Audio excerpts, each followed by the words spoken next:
Hello, guys. Welcome here to another edition of Out of Turn 4. Coming up on the show, we're going to recap, oh my gosh, chaotic weekend at COTA. We're going to recap. We got a lot of news to get to, and we, of course, got our picks from Texas, or at Texas for IndyCar and trucks, and then for Cup and Xfinity at Richmond. A big racing weekend. Sorry, guys, I'm a little bit of a mess right now. But we begin with the truck series, at COTA recap, and of course, Zane Smith. He goes back to back, winning at COTA yet again. His second time at COTA, his second win of the season, as well, and his ninth career victory in the truck series. But that's not where the drama starts. The drama starts in the NASCAR Xfinity Series. AJ Allmendinger goes on and continues his road course dominance, winning at COTA. It is his 11th NASCAR Xfinity Series road course win. It is also his 16th career victory in the NASCAR Xfinity Series. Now, he didn't do it without controversy, of course. Him and Sheldon Creed got together. He sent Creed around and basically went on from there. Of course, he also had some issues early in the race that sent him to the back, made it back up to the front to get the win. So congratulations, DJ. He really did earn it. Just didn't earn much respect from the fans about his run-in with Sheldon Creed, and rightfully so. Tyler Reddick, man, he is on a roll on these Cup road courses, and he continues it. He continues it with a win at COTA.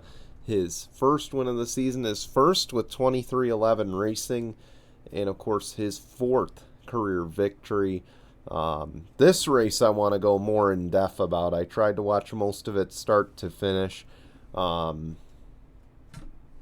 Same issues with Fox, going side by side during commercials. I will give them credit. I believe they ran all the overtimes commercial free, which was great, but you're under caution. You're under caution waiting for an overtime. Why do we need to run commercial free? I guess that's my biggest issue. In terms of the racing, man, I mean, you had Daniel Suarez mad at Ross Chastain. You had Ross Chastain mad at Daniel Suarez. You had Daniel Suarez beyond pissed at Alex Bowman.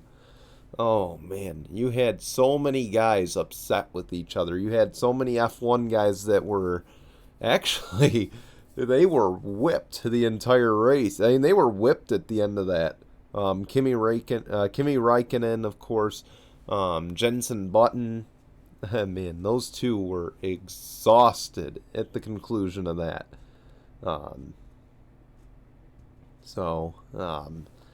But I gotta talk about that Daniel Suarez incident, of course.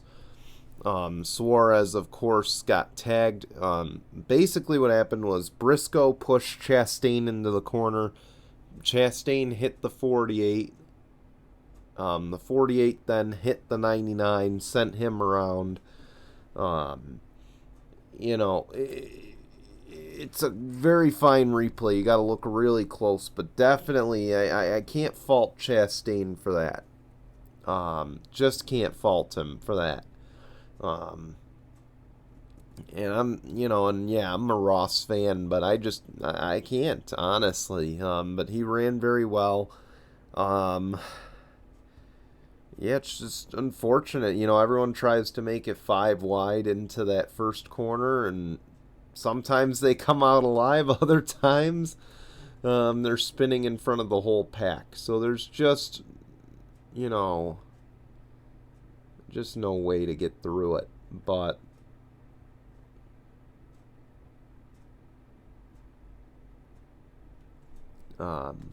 just no way to get through it. Nonetheless, it was a great race. 3 overtimes it took, and Kurt Busch was pretty insightful. I don't know what Gunther Steiner was there for, to be honest. I thought he would provide a lot more insight than he did. And then they bring Chase Elliott in the middle of the race, and he calls basically the entire race with them. Um, so, I mean, it was an okay race, but back to the Suarez thing, of course. He got into it with Ross, bumped Ross out of the way going to the pit lane, and then slammed into the back of the 48 of Alex Bowman before having a heated discussion with Ross Chastain on pit road. And you couldn't make out much of what they said, but it sounded like Ross told his teammate, "Quit acting so high and mighty."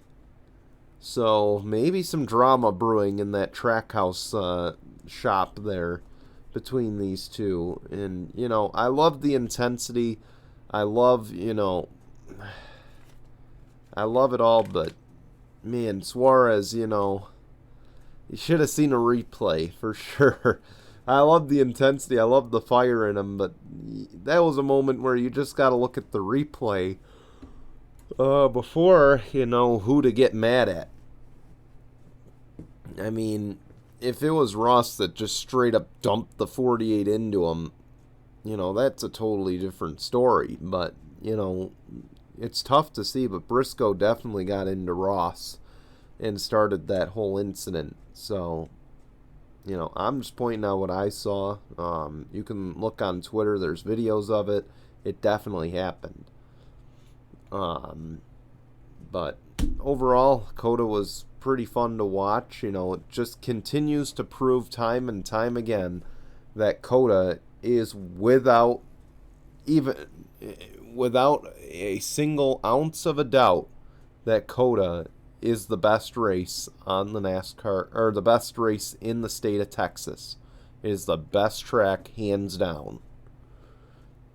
Okay, Texas isn't in the conversation. End of discussion. You can comment all you want, getting upset at me for it. It's the truth. On to the racing news now. Josh Williams, of course, he was not a part of COTA race weekend. He kind of, if you didn't see it, it's been trending for a while. He left his car in the middle of the race at Atlanta after getting parked, was suspended for COTA, and, I thought the way they policed the Xfinity Series, he might race, but they did the right thing here. As funny as it was, as great as it was, and I thought it was going to be bad PR for his sponsors. No, his sponsors have gotten some great PR from that. So he really, in a way that would sabotage anybody else's racing career, it has helped him. So I'm glad to see that. I'm glad to see that he, benefited from it. He really shouldn't have, but he did. And of course, he'll be back at Richmond this weekend. Alex LeBay filled in for him at COTA. But, yeah, just remarkable. I really didn't think he'd get anything out of that. I thought it would hurt him. But, he did deserve to get parked. All kidding aside, he absolutely deserved to get parked. Jimmy Johnson has announced, it was rumored that he would run North Wilkesboro for the All-Star race. He has announced he will not. He will not be competing in All-Star weekend at North Wilkesboro. It's unfortunate. I thought for sure he'd want to do it, and I don't get why he wouldn't. I mean, I'm just going to say this. I mean, he wants to bulk up his schedule with road courses, and then he runs 39th.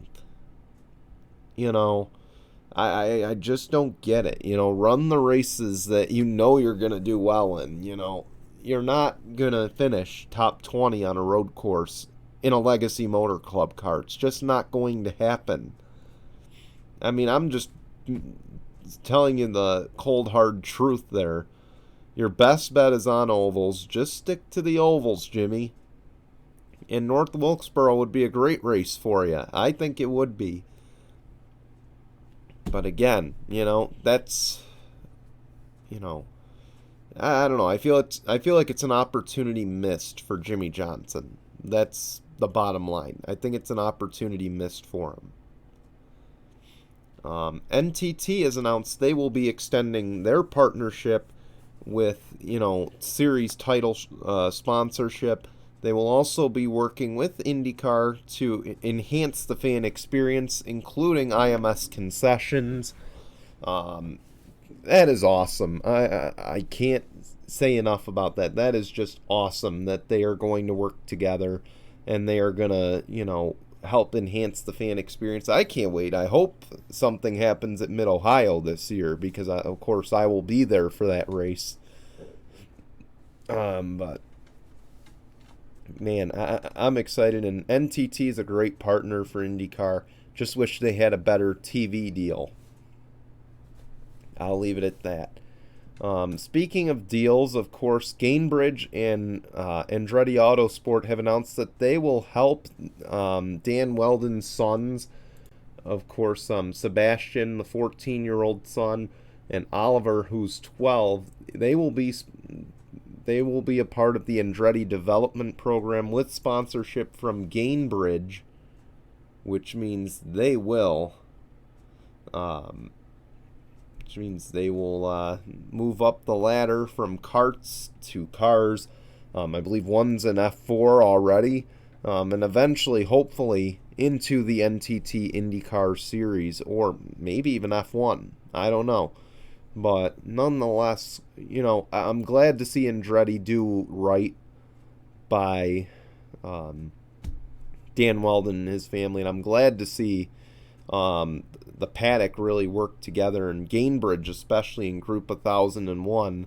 I'm glad to see them all kind of work together to get these two a chance.